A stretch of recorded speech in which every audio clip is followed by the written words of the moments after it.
हर हर महादेव महादेव सबार भालो करुक मंगल करुक। आमरा 90% मानुषई किन्तु बाबार माथाय जल चढ़ानोर समय भूल नियमे जल चढ़ाई। तो श्रावण मासेर द्वितीय सोमवार प्रथम सोमवारे किन्तु नन बेंगलीदेर जोन्नो और आमादेर द्वितीय सोमवार बेंगलीदेर जोन्नो। तो आजके आमी किभाबे जल चढ़ालाम बाबार माथाय चलो सेटा देखे निई।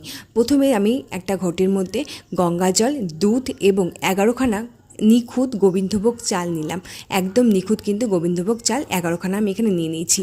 तारपरे घी और दिलाम मधु। एबारे बाबार खूब पछंद बेलपाता, किन्तु आमरा किन्तु अनेकेई जानी ना बेलपाता किभाबे बाबार माथाय दिते हय। बेलपातार जे एई डाँटटा थाके एटा किन्तु बाबार माथाय डाँट समेत दिले बाबार खूब भार लागे एबं बाबा एकदमई पछंद करे ना।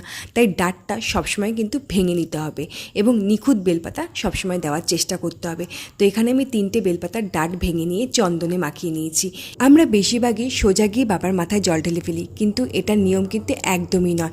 এর থেকে বাবার মাথায় জল না ঢালাই ভালো, কারণ বাবা আমাদের ভোলে বাবা, খুবই শান্ত স্নিগ্ধ, তবে রেগে গেলে কিন্তু তিনি তাণ্ডব করতেও ছাড়েন না। শিবলিঙ্গের প্রথম সাইডে থাকে গণেশ এবং দ্বিতীয় সাইডে থাকে কার্তিক। প্রথমে গণেশ, তারপর কার্তিকে জল ঢালার পরে সোজা জায়গাটায় থাকে অশোক সুন্দরী, সেখানে জল ঢালতে হবে এবং চারিদিকে মাতা পার্বতীর হাত থাকে, সেখানে জল ঢালার পরে লাস্টে বাবার মাথায় জল ঢালতে হয়। এবারে চন্দন মাখা বেলপাতাগুলো এরকম উবুড় করে দিতে হয়, কারণ আমি যতদূর জানি সোজাভাবে শুধু ব্রাহ্মণরাই দিতে পারে। এবারে ফুল বাতাসা দিলাম, আজকে এইটুকুই জোগাড় করতে পেরেছি।